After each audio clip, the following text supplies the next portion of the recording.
السلام علیکم ورحمۃ اللہ وبرکاتہ الحمدللہ کفا وسلام علی عبادہ الذین اصطفى اما بعد اعوذ باللہ من الشیطان الرجیم بسم اللہ الرحمن الرحیم اذ اخرجہ الذین کفروا ثانی اثنین اذ ہما فی الغار اذ یقول لصاحبہ لا تحزن ان اللہ معنا۔ ناظرین اکرام، میں نے سورہ توبہ سورہ نمبر 9 کی آیت نمبر 40 پڑھی ہے۔ اس مناسبت سے آج میری نشست ہے جس عنوان کو لے کر میں آیا ہوں وہ ہے پہلے خلیفہ ابو بکر صدیق رضی اللہ تعالیٰ عنہ۔ یاد رکھیے گا، ابو بکر رضی اللہ تعالیٰ عنہ کی الف سے لے کر علی رضی اللہ تعالیٰ عنہ کی یا تک تمام صحابہ کرام سے ہم اہل سنت والجماعت محبت کرتے ہیں، کوئی یہ محبت دل سے نکال نہیں سکتا۔ آج ان کی بات ہوگی، کن کی بات ہوگی؟ جنہیں اسلام لانے کی پہلے ہی توفیق ملی ہے، جو یار غار ہیں، ہجرت مدینہ کے ساتھی ہیں، سفر و حضر میں نبی صلی اللہ علیہ وسلم کے ساتھ موجود ہیں، 4 نسلوں کو اسلام لانے کا شرف حاصل ہے۔ یہ صرف اور صرف ابو بکر صدیق رضی اللہ تعالیٰ عنہ کا حاصل ہے۔ ان کے ابا ابو قحافہ رضی اللہ تعالیٰ عنہ، خود ابو بکر صدیق رضی اللہ تعالیٰ عنہ، ان کی بیٹی اسما رضی اللہ تعالیٰ عنہ، ان کے نواسے عبداللہ بن زبیر رضی اللہ تعالیٰ، تو یہ 4 نسلوں کو اسلام لانے کا شرف حاصل ہے۔ وہ صرف اور صرف ابو بکر صدیق رضی اللہ تعالیٰ عنہ کی نسل کو حاصل ہے۔ کیا کہا جائے، محرم کی مناسبت سے کچھ لوگ ایسے ہیں جو ابو بکر صدیق رضی اللہ تعالیٰ عنہ کو برا بھلا کہتے ہیں، جبکہ کربلا سے 48 سال پہلے ہی ابو بکر صدیق رضی اللہ تعالیٰ عنہ دنیا سے چلے گئے، جبکہ 38 سال پہلے ہی عمر بن خطاب رضی اللہ تعالیٰ عنہ شہید ہو گئے، جبکہ 26 سال پہلے ہی عثمان غنی رضی اللہ تعالیٰ عنہ شہید ہو گئے، جبکہ 4 سال پہلے ہی ام المؤمنین عائشہ رضی اللہ تعالیٰ عنہ دنیا سے چلی گئی۔ واقعہ کربلا سے ان لوگوں کا کیا لینا دینا؟ آئیے میں ایک کتاب کے حوالے سے بیان کرتا ہوں، حق الیقین، صفحہ نمبر 361، طبع ایران۔ امام مہدی حضرات شیخین کو قبروں سے زندہ کریں گے اور درخت سے لٹکا کر سزا دیں گے، نعوذ باللہ۔ یہ ان کی کتاب میں لکھا ہوا ہے۔ انہی کی محفل سنوارتا ہوں، چراغ میرا ہے رات ان کی، انہی کے مطلب کی کہہ رہا ہوں، زبان میری ہے بات ان کی۔ یاد رکھیے گا، صحابہ کرام پر جو بھی لعن و طعن کرتا ہے وہ اپنے آپ کو مومن نہ کہے۔ ابو بکر صدیق رضی اللہ تعالیٰ عنہ کی زندگی کے کچھ واقعات میں آپ کے سامنے رکھوں گا۔ وہ رازدار نبوت ہیں، وہ رفیق خاص ہیں، وہ یار غار ہیں، وہ خلیفہ اول ہیں، وہ مکین روضہ رسول ہیں، یعنی نبی صلی اللہ علیہ وسلم کے ساتھ وہ دفن ہیں۔ 181 حدیثیں ان سے مروی ہے۔ آئیے ذرا دیکھیں، وہ بوڑھے لوگوں کے سردار ہوں گے جنت کے اندر۔ ترمذی کتاب المناقب حدیث نمبر 3666۔ ابو بکر و عمر سیدہ کہول اہل الجنہ من الاولین والآخرین ما خلا النبیین والمرسلین۔ نبی صلی اللہ علیہ وسلم نے فرمایا، ابو بکر اور عمر نبیوں اور رسولوں کے علاوہ باقی تمام اولین اور آخرین کے وہ سردار ہوں گے۔ کتنا بڑا مقام ہے، کتنا بڑا مرتبہ ہے ان کا۔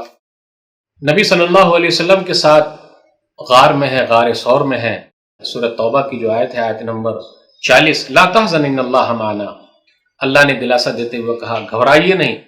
تو نبی صلی اللہ علیہ وسلم نے کیسے دلاسا دیا؟ صحیح بخاری کتاب و فضائل اصحاب النبی کتاب نمبر 62 حدیث نمبر 3653، ما ظنک یا ابا بکر بسنین اللہ ثالثہما۔ ابو بکر، ان دونوں کا کیا کوئی بگاڑ سکتا ہے جس کا تیسرا اللہ ہو؟ کتنا بڑا مقام ہے، کتنا بڑا مرتبہ ہے ان کا۔ 22 جمادی الثانی 13 ہجری کو دنیا سے رخصت ہوئے۔ وفات کے وقت ان کی عمر 63 سال تھی۔ خلافت کی جو مدت ہے وہ 2 برس 3 مہینے 11 دن ہے۔ آئیے ان کی زندگی کا کچھ واقعات لیتے ہیں۔ پہلے خلیفہ ابو بکر صدیق رضی اللہ تعالیٰ عنہ تمام صحابہ کرام کی نظر میں۔ صحیح بخاری کتاب و فضائل اصحاب النبی حدیث نمبر 3655، عبداللہ بن عمر رضی اللہ تعالیٰ عنہ کہتے کننا نخیر بین الناس فی زمن النبی صلی اللہ علیہ وسلم، کہ ہم لوگوں کو نبی صلی اللہ علیہ وسلم کے زمانے میں کہا جاتا تھا چننے کے لیے، اختیار کرنے کے لیے، فنخیر ابا بکر ثم عمر بن خطاب ثم عثمان بن عفان، تو ہم پہلے نمبر پہ چنتے ابو بکر صدیق رضی اللہ تعالیٰ عنہ کو، پھر عمر بن خطاب کو، پھر عثمان غنی کو۔ کچھ لوگ کہتے ہیں نا دمادم مست قلندر علی کا پہلا نمبر، جی نہیں، دمادم مست قلندر سیدنا صدیق اکبر آپ کا ہے پہلا نمبر۔ خود ابو بکر رضی اللہ تعالیٰ عنہ علی رضی اللہ تعالیٰ عنہ کی نظر میں کیسے تھے؟ صحیح بخاری کتاب و فضائل صحاب النبی حدیث نمبر 3671۔ محمد بن حنفیہ جو علی رضی اللہ تعالیٰ عنہ کے بیٹے ہیں، وہ کہتے ہیں کہ میں نے اپنے باپ علی رضی اللہ تعالیٰ عنہ سے پوچھا ای الناس خیر بعد رسول اللہ، کہ رسول اللہ صلی اللہ علیہ وسلم کے بعد سب سے بہترین انسان کون ہے؟ تو کہا ابو بکر۔ کہا پھر کون؟ تو کہا عمر۔ وہ ڈرتے تھے کہیں ایسا نہ عثمان کا نام لے لیں۔ پھر کہا ثم انت، ابا جان آپ؟ تو کہا ما انا الا رجل من المسلمین، میں تو عام مسلمان ہوں۔ جی نہیں، علی رضی اللہ تعالیٰ عنہ ہم اہل سنت والجماعت کے چوتھے خلیفہ ہیں۔ یاد رکھیے علی رضی اللہ تعالیٰ عنہ کو ابو بکر نام سے، عمر نام سے، عثمان نام سے کتنی محبت ہے کہ اپنے بیٹوں کا نام کیا رکھا؟ ابو بکر رکھا، عمر رکھا، عثمان رکھا، اور کربلا کے میدان میں ابو بکر، عمر، عثمان نام کے شہید ہوئے۔ 72 لوگوں میں ان کا بھی نام ہے، لیکن یہ نام نہیں لیا جاتا، کیونکہ اگر یہ نام لکھ دیا جائے گا تو وہ ابو بکر یاد آ جائیں گے، وہ عمر یاد آ جائیں گے، وہ عثمان یاد آ جائیں گے۔ البدایہ والنہایہ جلد نمبر 8 صفحہ نمبر 583 586 پر ہے۔ اہل بیت سے ابو بکر رضی اللہ تعالیٰ عنہ کو بڑی محبت تھی۔ صحیح بخاری کتاب و فضائل صحابہ نبی حدیث نمبر 3713، ارقبوا محمد فی اہل بیتی، محمد کا صلی اللہ علیہ وسلم خیال رکھنا ہے آپ کے اہل بیت میں۔ نبی صلی اللہ علیہ وسلم کے صحابہ میں ابو بکر رضی اللہ تعالیٰ عنہ کا جو مقام ہے وہ مرتبہ ہے، کوئی بیان نہیں کر سکتا۔ اہل بیت سے ابو بکر رضی اللہ تعالیٰ عنہ کو بڑی محبت تھی۔ صحیح بخاری کتاب المناقب حدیث نمبر 3542۔ عقبہ بن حارث کہتے ہیں کہ ابو بکر رضی اللہ تعالیٰ عنہ نے عصر کی نماز پڑھی، حسن رضی اللہ تعالیٰ عنہ کو باہر کھیلتے ہوئے دیکھا، فحملہ علی عاتقہ، تو اپنے پیٹھ پر اٹھا لیا اور کہا بے ابی شبیہ بالنبی لا شبیہ بعلی وعلی یضحک، ارے یہ تو نبی کے مشابہ لگتے ہیں، نبی کی طرح لگ رہے ہیں، علی کی طرح نہیں لگ رہے ہیں، اور علی رضی اللہ تعالیٰ عنہ یہ سن کر ہنسنے لگے۔ ابو بکر صدیق رضی اللہ تعالیٰ عنہ کو صدیق یہ لقب کب ملا ہے؟ معراج کے واقعے کی تصدیق آپ نے کی تھی۔ مستدرک حاکم کتاب معرفت الصحابہ حدیث نمبر 4407۔ عائشہ رضی اللہ تعالیٰ عنہ کہتی ہیں کہ جب رسول اللہ صلی اللہ علیہ وسلم معراج کو گئے، صبح لوگوں کے اندر گفتگو ہونے لگی، لوگ ابو بکر صدیق رضی اللہ تعالیٰ عنہ کے پاس آئے اور کہا ارے تم اپنے ساتھی کے بارے میں کیا کہتے ہو جن کا دعویٰ یہ کہ ایک ہی رات میں بیت المقدس گئے، پھر اوپر بھی چلے گئے، مکہ لوٹ بھی آئے؟ تو ابو بکر صدیق رضی اللہ تعالیٰ عنہ نے کہا لئن کان قال کذالک لو صدق، اگر انہوں نے یہ بات کہی ہے تب تو سچی بات کہی ہے، میں تو اس سے اوپر کی بات پر یقین کرتا ہوں۔ نعم انی لا اصدقه فيما هو ابعد من ذلك، اصدقه بخبر السماء في غدوه او راحه، میں نبی صلی اللہ علیہ وسلم کی تصدیق کرتا ہوں اس سے بھی دور کی بات پر، جب وہ آسمان سے وہی نازل ہونے کی بات کرتے ہیں۔ دیکھا آپ نے، اسی وقت سے ابو بکر صدیق کو صدیق یعنی سچا لقب مل گیا۔ ابو بکر رضی اللہ تعالیٰ عنہ مثالی بیٹے ہیں۔ مسند احمد کی روایت حدیث نمبر 12635، یحملہ، اپنے ابا کو اپنے کندھے پر اٹھائے ہوئے لے کر آئے، ابو قحافہ کو، اور اس کے بعد انہوں نے فتح مکہ کے موقع پر اسلام قبول کر لیا۔ ابو بکر صدیق رضی اللہ تعالیٰ عنہ کی امی کا نام سلمہ بنت صخر ہے، انہوں نے بھی اسلام قبول کر لیا۔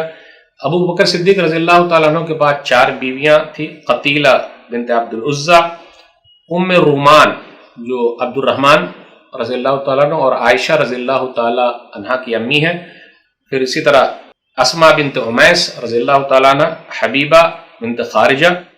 3 بیٹے اور 3 بیٹیاں ہیں، عبد الرحمن بن ابو بکر، عبداللہ بن ابو بکر، محمد بن ابو بکر، یہ 3 بیٹے 3 بیٹیاں، اسما بنت ابو بکر، عائشہ رضی اللہ تعالیٰ عنہ بنت ابی بکر، ام کلثوم، یہ 3 بیٹے اور 3 بیٹیاں ہیں۔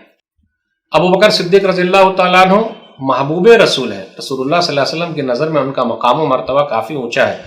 صحیح بخاری کتاب فضائل اصحاب النبی حدیث نمبر 3662، عمرو بن عاص رضی اللہ تعالیٰ عنہ نے نبی صلی اللہ علیہ وسلم سے پوچھا ای الناس احب الیک، آپ کے نزدیک محبوب کون ہے؟ تو نبی صلی اللہ علیہ وسلم نے فرمایا عائشہ۔ کہا من الرجال، مردوں میں سے؟ ابوہا، ان کے ابا۔ تو نبی صلی اللہ علیہ وسلم کو محبت ہے ابو بکر صدیق رضی اللہ تعالیٰ عنہ سے، جنہیں محبت نہیں ہے وہ اپنے ایمان کو چیک کرے۔ ابو بکر رضی اللہ تعالیٰ عنہ اور عمر فاروق رضی اللہ تعالیٰ عنہ دونوں کی سخاوت بہت مثالی تھی، مال خرچ کرنے میں آگے تھے۔ سنن ابی داؤد کتاب الزکاۃ حدیث نمبر 1678، عمر بن خطاب رضی اللہ تعالیٰ عنہ کہتے ہیں کہ آج میرے مال ہے اور میں ابو بکر صدیق کو ہرا دوں گا، تو میں آدھا مال لے کر آ گیا۔ تو نبی صلی اللہ علیہ وسلم نے پوچھا ما ابقیت لأہلک، گھر والوں کے لیے کیا چھوڑا ہے؟ تو کہا آدھا چھوڑ دیا، آدھا لے آیا۔ اتنے میں ابو بکر صدیق رضی اللہ تعالیٰ عنہ آ گئے۔ پوچھا نبی صلی اللہ علیہ وسلم نے ما ابقیت لأہلک، آپ نے گھر والوں کے لیے کیا چھوڑا ہے؟ تو کہا ابقیت لهم اللہ ورسولہ، میں نے گھر والوں کے لیے اللہ اور اس کے رسول کا نام چھوڑ دیا، پورا مال لے کر آ گیا۔ پروانے کو چراغ ہے، بلبل کو پھول بس، پروانے کو چراغ ہے، بلبل کو پھول بس، صدیق کے لیے ہے خدا کا رسول بس۔ کیا مقام ہے، کیا مرتبہ ہے۔ نبی صلی اللہ علیہ وسلم نے ان کے مقام و مرتبے کو دہراتے ہوئے، بتاتے ہوئے کہا تھا کہ میں نے سب کا احسان چکا دیا لیکن ابو بکر کا احسان میں چکا نہیں سکا، اللہ قیامت کے دن چکائیں گے۔ سنن ترمذی کتاب المناقب حدیث نمبر 3661، ما لأحد عندنا ید الا وقد کافیناہ ما خلا ابو بکر فإن له عندنا یدا یکافئہ اللہ بہ یوم القیامہ۔ ابو بکر کے علاوہ میں نے سب کا احسان چکا دیا، کل قیامت کے دن ابو بکر صدیق رضی اللہ تعالیٰ عنہ کا احسان اللہ چکائیں گے۔ تو دیکھا آپ نے کتنا بڑا مقام ہے، کتنا بڑا مرتبہ ہے۔ دین کے لیے ابو بکر صدیق رضی اللہ تعالیٰ عنہ کی استقامت بہت زیادہ ہے۔ البدایہ والنہایہ جلد نمبر 3 صفحہ نمبر 35 پر لکھا ہوا ہے، عائشہ رضی اللہ تعالیٰ عنہ کہتی ہیں کہ 38 صحابہ کرام کھو چکے تھے۔ ابو بکر صدیق رضی اللہ تعالیٰ عنہ نے کہا کہ چلیے کھلے طور پر اسلام کی دعوت دینی ہے۔ نبی صلی اللہ علیہ وسلم نے فرمایا یا ابا بکر انا قلیل، ہم لوگ بہت کم لوگ ہیں۔ برابر ابو بکر رضی اللہ تعالیٰ عنہ کہتے رہے۔ اتنے میں سب لوگ آ گئے مکہ کے اندر اور ابو بکر رضی اللہ تعالیٰ عنہ کھڑے ہوئے، اپنے قوم سے خطاب کیا، لوگوں سے خطاب کیا۔ اس کے بعد قوم جو ہے ان کے اوپر پل پڑی۔ عتبہ بن ربیعہ جو تھے اپنے بوٹ سے، جوتے سے ابو بکر کی ناک کو، اب منہ کو ایک دم رگڑ دیا، لگ رہا تھا کہ اب حالت پتلی ہو جائے گی۔ اتنے میں قبیلہ بنو تیم کے لوگ، یہ قبیلہ بنو تیم سے تھے، وہ لوگ آئے اور ابو بکر کو چھڑا کر ان کے گھر لے گئے۔ ان کی امی ام الخیر سے کہا کہ ذرا خیال رکھنا۔ جب ہوش میں آئے ابو بکر صدیق رضی اللہ تعالیٰ عنہ تو کہا نبی صلی اللہ علیہ وسلم کیسے ہیں؟ تو کہا مجھے پتا نہیں۔ تو کہا ام جمیل بنت خطاب، جو عمر بن خطاب رضی اللہ تعالیٰ عنہ کی بہن ہے، ان سے پوچھ لو۔ تو ان کی امی جو ہے ام الخیر وہ پہنچی ان کے پاس۔ تو ام جمیل نے کہا ما عارف ابا بکر ولا محمد بن عبداللہ وان کنت تحبین ان نذهب معك الى ابنك، میں ابو بکر کو نہیں جانتی، محمد بن عبداللہ کو نہیں جانتی، لیکن اگر تمہیں پسند ہے تو میں تمہارے ساتھ چلتی ہوں تمہارے بیٹے کو دیکھنے کے لیے۔ ام جمیل نے جب ابو بکر صدیق رضی اللہ تعالیٰ عنہ کی حالت دیکھی تو کہا واللہ ان قوما نالوا هذا من لأهل فسق وكفر وانی لارجو ان ينتقم اللہ لك منهم۔ یہ لوگ کیسے لوگ ہیں؟ گئے گزرے لوگ ہیں، کتنے برے اور فاسق لوگ ہیں، اللہ ضرور ان سے بدلہ لے گا۔ پوچھا ابو بکر نے کیسے ہیں نبی صلی اللہ علیہ وسلم؟ تو کہا وہ اچھے ہیں، دار ارقم میں ہے۔ بولے میں نبی صلی اللہ علیہ وسلم کو دیکھنا چاہتا ہوں۔ فإن للہ علیہ اللہ ازوق طعام ولا اشرب شراب او آتی رسول اللہ، میں کھانا پینا نہیں کروں گا، نہ کھاؤں گا، نہ پیوں گا جب تک میں رسول اللہ صلی اللہ علیہ وسلم کو دیکھ نہ لوں۔ نبی صلی اللہ علیہ وسلم کو دیکھا، تسلی ہو گئی۔ حلال کمائی کا بڑا خیال تھا۔ صحیح بخاری کتاب مناقب الانصار حدیث نمبر 3842۔ ابو بکر کا ایک غلام تھا، روزانہ کمائی لا کر دیتا تھا۔ ایک مرتبہ لا کے دیا تو کہا یہ میں غلط طریقے سے حاصل کیا ہوں۔ وہ کھا چکے تھے۔ فادخل ابو بکر یدہ فقاع کل شیء فی بطنی، تو پیٹ سے باہر نکال دیا۔ دیکھا آپ نے، پیٹ کے اندر حلال ہی جانا چاہیے، حرام نہیں۔ آج لوگوں کے حالات کیسے ہیں؟ ابو بکر صدیق رضی اللہ تعالیٰ عنہ یار غار ہیں، نبی صلی اللہ علیہ وسلم کے ساتھ ہیں، غار کے اندر ہیں۔ وہی غار ثور کے اندر ہجرت کے موقع پر نبی صلی اللہ علیہ وسلم کے ساتھ چلے ہیں۔ سوراخ کو پہلے بند کیا، لیکن جہاں کپڑا نہیں ملا تو اپنا دونوں پاؤں ٹکا دیا۔ مشکات المصابیح حدیث نمبر 6034 کتاب المناقب۔ عمر رضی اللہ تعالیٰ عنہ کہتے ہیں مجھ کو آرزو ہے کاش میری زندگی کے پورے اعمال کی قدر و قیمت ابو بکر کے صرف اس ایک دن کے عمل کے برابر ہو جائے جو نبی صلی اللہ علیہ وسلم کے زمانے حیات کے دنوں میں ایک دن کا تھا، یا ایک رات کے عمل کے برابر ہو جاتے جو نبی صلی اللہ علیہ وسلم کے زمانے کے راتوں میں سے ایک رات تھی۔ یہ اس رات کا ذکر کیا جس میں وہ نبی صلی اللہ علیہ وسلم کے ساتھ ہجرت کے موقع پر روانہ ہوئے۔ غار ثور ان کی پہلی منزل تھی۔ سوراخ کو چتھڑے سے بند کر دیا، لیکن جہاں چتھڑا نہ ملا، کپڑے نہیں ملے تو اپنا پاؤں لگا دیا، زہریلے جانور نے کاٹ لیا۔ نبی صلی اللہ علیہ وسلم ان کی گود میں آرام کر رہے تھے۔ جیسے ہی چہرے پر آنسو گرے، نبی صلی اللہ علیہ وسلم اٹھے، پوچھا ابو بکر کیا ہوا؟ کہا میرے ماں باپ آپ پر قربان ہو جائے، زہریلے جانور نے کاٹ لیا ہے۔ فتفل رسول اللہ صلی اللہ علیہ وسلم فذهب ما يجده، نبی صلی اللہ علیہ وسلم نے اپنا لعاب، اپنا تھوک لگا دیا اور وہ صحیح ہو گئے۔ دیکھا آپ نے، بدر کے میدان میں بھی ابو بکر صدیق رضی اللہ تعالیٰ عنہ نبی صلی اللہ علیہ وسلم کا ساتھ دیا، دلاسا دیا۔ صحیح مسلم کتاب الجہاد حدیث نمبر 1763، نبی صلی اللہ علیہ وسلم نے دعا کی اللہم انجز لی ما وعدتنی، اللہم آتی ما وعدتنی، اللہم ان تہلک هذه العصابہ من اہل الاسلام لا تعبد فی الارض۔ اے اللہ اپنے کیے ہوئے وعدے کو پورا کرنا، اے اللہ وعدے کے مطابق عطا کرنا، اے اللہ اگر تو اس مٹھی بھر جماعت کو ختم کر دے گا تو قیامت تک پھر اسلام کا نام لینے والا دنیا میں کوئی نہیں بچے گا۔ یا نبی اللہ کفاک مناشدت ربک فإنہ سینجز لک ما وعدک، دعا کافی ہو چکی ہے، اپنے وعدے کے مطابق اللہ تعالیٰ آپ کو دینے والا ہے، گھبرانے کی ضرورت نہیں، تو دلاسا دیا۔ 9 ہجری میں امیر حج بنا کر ابو بکر صدیق رضی اللہ تعالیٰ عنہ بھیجے گئے۔ سنن ترمذی کتاب تفسیر القرآن حدیث نمبر 3091۔ رسول اللہ صلی اللہ علیہ وسلم نے اپنی زندگی ہی میں ابو بکر صدیق رضی اللہ تعالیٰ عنہ کو نماز پڑھانے کے لیے آگے بڑھایا۔ کتنا بڑا مقام ابو بکر صدیق کا۔ صحیح بخاری کتاب الاذان حدیث نمبر 678۔ ابو موسیٰ اشعری رضی اللہ تعالیٰ عنہ کہتے ہیں مرض النبی صلی اللہ علیہ وسلم فاشتد مرضه، نبی صلی اللہ علیہ وسلم بیمار پڑے اور بیماری بڑھی۔ مروا ابا بکر فلیصلی بالناس، ابو بکر سے کہو کہ وہ لوگوں کو نماز پڑھائیں۔ عائشہ رضی اللہ تعالیٰ عنہ نے کہا کہ بڑے نرم دل ہے ابو بکر صدیق، آپ کی جگہ پر کیسے کھڑے ہو سکتے ہیں؟ کہا مروا ابا بکر فلیصلی بالناس، ابو بکر سے کہو کہ وہ لوگوں کو نماز پڑھائیں۔ نبی صلی اللہ علیہ وسلم کی وفات کے موقع پر ابو بکر صدیق رضی اللہ تعالیٰ عنہ نے تاریخی خطبہ دیا۔ عمر بن خطاب نے کہا تھا واللہ ما مات رسول اللہ کی قسم رسول اللہ صلی اللہ علیہ وسلم وفات نہیں پائے ہیں۔ پھر اس کے بعد ابو بکر صدیق رضی اللہ تعالیٰ عنہ نے کہا ایھا الحالف لا رسلک، اے قسم کھانے والے بیٹھ جا۔ صحیح بخاری کتاب فضائل صحابہ النبی حدیث نمبر 3668۔ الا من کان یعبد محمد صلی اللہ علیہ وسلم فإن محمدا قد مات ومن کان یعبد اللہ فإن اللہ حی لا يموت، سنو جو محمد کی عبادت کرتا تھا صلی اللہ علیہ وسلم وہ دنیا سے جا چکے ہیں، اور جو اللہ کی عبادت کرتا تھا تو اللہ زندہ ہے کبھی نہیں مرے گا۔ اور اس کے بعد آیت تلاوت فرمائی سورہ ال عمران سورہ نمبر 3 آیت نمبر 44۔ وما محمد الا رسول قد خلت من قبله الرسل افإن مات او قتل انقلبتم الى اعقابكم ومن ينقلب على عقبيه فلن يضر الله شيئا۔ جیسے ہی ابو بکر صدیق رضی اللہ تعالیٰ عنہ کی زبان سے یہ آیت سنی گئی کہ محمد صلی اللہ علیہ وسلم اللہ کے رسول ہیں، بہت سارے رسول گزر چکے ہیں، تو اس کے بعد حالت کیا ہوئی؟ خود کہتے ہیں عمر بن خطاب رضی اللہ تعالیٰ عنہ واللہ ما هذا الا ان سمعت ابا بکر تلاها فاقرت حتى ما تقلني رجلاي، جب میں نے ابو بکر صدیق رضی اللہ تعالیٰ عنہ سے یہ آیت سنی تو اب ایسا ہو گیا کہ میرا بوجھ میرے پیر اٹھا نہیں پائیں گے اور میں زمین پر گر جاؤں گا۔ وحتى اهويت الى الارض حين سمعته تلاها علمت ان النبي صلی اللہ علیہ وسلم قد مات، اب میں نیچے گر جاؤں گا۔ تو اس وقت بھی امت کو کس نے سنبھالا ہے؟ ابو بکر صدیق رضی اللہ تعالیٰ عنہ نے۔ ابو بکر صدیق رضی اللہ تعالیٰ عنہ سے فاطمہ رضی اللہ تعالیٰ عنہ راضی ہو کر دنیا سے رخصت ہوئی ہیں۔ السنن الکبریٰ بہقی حدیث نمبر 12735 حسن روایت ہے۔ شابی بیان کرتے ہیں کہ فاطمہ رضی اللہ تعالیٰ عنہ بیمار پڑی تو ابو بکر رضی اللہ تعالیٰ عنہ ملنے کے لیے آئے، اجازت مانگی۔ علی رضی اللہ تعالیٰ عنہ نے فاطمہ رضی اللہ تعالیٰ عنہ سے پوچھا آئے ہوئے ہیں، فأذنت لہ، تو انہوں نے اجازت دے دی۔ نبی صلی اللہ علیہ وسلم کی دنیا سے چلے جانے کے 6 مہینے کے بعد فاطمہ رضی اللہ تعالیٰ عنہ بھی دنیا سے گزر گئیں۔ فدخل علیہ یترضاہا، تو داخل ہوئے گئے ان کو راضی کیا، ثم ترضا حتی رضیت، یہاں تک کہ وہ راضی ہو گئیں۔ حافظ ابن کثیر رحمۃ اللہ علیہ البدایہ والنہایہ میں کہتے ہیں جلد نمبر 5 صفحہ نمبر 302 303 میں وہذا اسناد جید، یہ سند جو ہے وہ صحیح ہے۔ اب جب وہ خلیفہ بنے تو اسامہ رضی اللہ تعالیٰ عنہ کی کمانڈرنگ میں فوج کو روانہ کیا۔ ان کے زمانے میں جو جھوٹے نبوت والے پیدا ہو گئے تھے، مسلمہ کذاب وغیرہ، ان کا خاتمہ ہوا۔ جو زکوٰۃ نہیں ادا کی ان کے خلاف انہوں نے جہاد کیا۔ پورے قرآن کریم کو جمع کرنے کا حکم دیا زید بن ثابت رضی اللہ تعالیٰ عنہ کو، کیونکہ جنگ یمامہ میں 70 صحابہ کرام شہید ہو گئے تھے۔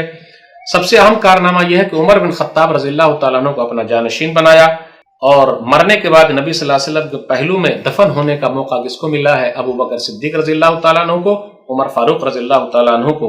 صحیح بخاری کتاب الجنائز حدیث نمبر 1392۔ عمر بن میمون کہتے ہیں کہ عبداللہ بن عمر کو عمر بن خطاب رضی اللہ تعالیٰ عنہ نے بھیجا ام المؤمنین عائشہ رضی اللہ تعالیٰ عنہ کے پاس، اور کہا سلام کہنا، اور کہنا عمر نے بھیجا ہے، ان ادفن مع صاحبی، میں چاہتا ہوں کہ اپنے دونوں ساتھیوں کے ساتھ دفن ہو جاؤں، اجازت لے لینا، اور انہوں نے اجازت دے دی۔ اسامہ رضی اللہ تعالیٰ عنہ کے لشکر کو روانہ کرتے وقت ابو بکر صدیق رضی اللہ تعالیٰ عنہ نے کہا تھا، 18 سال کے تھے اسامہ بن زید رضی اللہ تعالیٰ عنہ، کمانڈر بنا دیا نبی صلی اللہ علیہ وسلم نے رومیوں پر حملہ کرنے کے لیے۔ کچھ لوگوں نے اعتراض کیا تو ابو بکر صدیق رضی اللہ تعالیٰ عنہ نے کہا، البدایہ والنہایہ جلد نمبر 6 صفحہ نمبر 696، والذی نفس ابو بکر بیدی لو ظننت ان السباء تختفونی لانفست بعث اسامہ کما امر به رسول اللہ صلی اللہ علیہ وسلم وَلَوْ لَمْ يَبْقَ فِي الْقُرَى غَيْرِي لَأَنفَسْتُهُ، مجھے درندے نوچ کھائیں جس کے ہاتھ میں ابو بکر صدیق کی جان ہے، میں لشکر کو تو بھیج کر رہوں گا، اگر میرے سوا بستی میں کوئی باقی نہ رہے پھر بھی میں بھیج کے رہوں گا۔ عمر رضی اللہ تعالیٰ عنہ کی داڑھی پکڑ کر کہنے لگے، البدایہ والنہایہ جلد نمبر 6 صفحہ نمبر 696، ثقلت کا امک یا ابن الخطاب او امر غیر امیر رسول اللہ، تمہاری ماں تم کو گم پایا ہے ابن خطاب، کیا میں رسول اللہ صلی اللہ علیہ وسلم کے بنائے ہوئے امیر کو لشکر کے کمانڈر کو بدل دوں؟ یہ ہو نہیں سکتا۔ پھر اسی طرح جو مانعین زکوٰۃ تھے، زکوٰۃ نہیں دیتے تھے، بولے نہیں زکوٰۃ نہیں دیں گے، ایک مرتبہ دے دیا تو انہوں نے کیا کہا، واللہ لو منعونی عناقا کانوا یعدون الی رسول اللہ لقاتلتم علی منعها، اللہ کی قسم اگر وہ بکری کا بچہ بھی وہ لوگ دیتے تھے نبی صلی اللہ علیہ وسلم کے زمانے میں، اگر نہیں ادا کریں گے تو میں قتال کروں گا۔ صحیح بخاری کتاب الزکاۃ حدیث نمبر 1400۔ پھر اسی طریقے سے قرآن کو جمع کرنے کا حکم دیا، بڑا کارنامہ ہے، صحیح بخاری کتاب و فضائل قرآن حدیث نمبر 4986۔ زید بن ثابت رضی اللہ تعالیٰ عنہ کو بلایا اور کہا، انک رجل شاب عاقل لا نتہمک وقد كنت تكتب الوحی لرسول اللہ صلی اللہ علیہ وسلم فتتبع القرآن فاجمعه، ارے آپ مرد ہیں، جوان ہیں، عقل مند ہیں، آپ پر تہمت نہیں لگاتے، نبی صلی اللہ علیہ وسلم کی وہی لکھا کرتے تھے، پورا قرآن اب آپ کو جمع کرنا ہے۔ دیکھا آپ نے کس طریقے سے وہ کام لیتے تھے۔ فواللہ لو کلفونی نقل جبل من الجبال ما كان اثقل علی مما امرنی به من جميع القرآن، اللہ کی قسم اگر ابو بکر صدیق یہ کہتے کہ پہاڑ کو ہٹا دو تو میں یہ کام آسانی سے کر لیتا، لیکن قرآن کو ایک ساتھ جمع کرنا بڑا مشکل کام ہے۔ عمر بن خطاب رضی اللہ تعالیٰ عنہ کو اپنا جانشین بنا، یہ بڑا کارنامہ ہے ابو بکر صدیق رضی اللہ تعالیٰ عنہ کا۔ عبداللہ بن مسعود رضی اللہ تعالیٰ عنہ کہتے ہیں، المستدرک حاکم کتاب معرفت الصحابہ حدیث نمبر 4509، 3 لوگ بڑے ذہین ہیں۔ نمبر 1 وہ شخص جس نے یوسف علیہ السلام کو خرید کر اپنے گھر پہ رکھا اور اپنے بیوی سے کا خیال رکھنا۔ نمبر 2 موسیٰ علیہ السلام کے قصے میں وہ لڑکی جس نے اپنے ابا سے کہا ان کو مزدور رکھ لیجئے۔ نمبر 3 وہ ابو بکر حین استخلف عمر، ابو بکر رضی اللہ تعالیٰ عنہ بڑے ذہین ہیں، انہوں نے عمر بن خطاب رضی اللہ تعالیٰ عنہ کو اپنا جانشین بنایا۔ تو ناظرین کرام، یہ چند باتیں تھی ابو بکر صدیق رضی اللہ تعالیٰ عنہ کی زندگی کے کچھ واقعات۔ اللہ سے دعا ہے کہ اللہ تعالیٰ ہم لوگ کو تمام صحابہ سے محبت کرنے والا بنائے، تمام صحابہ کی محبت ہمارے دلوں میں بھر دے، ابو بکر صدیق رضی اللہ تعالیٰ عنہ سے سچی محبت کرنے والا بنائے، تمام صحابہ کرام سے سچی محبت کرنے والا بنائے، آمین۔ ربنا اغفر لنا ولاخواننا الذين سبقونا بالایمان ولا تجعل في قلوبنا غلا للذين آمنوا ربنا انك رؤوف رحیم۔ والسلام علیکم ورحمۃ اللہ وبرکاتہ۔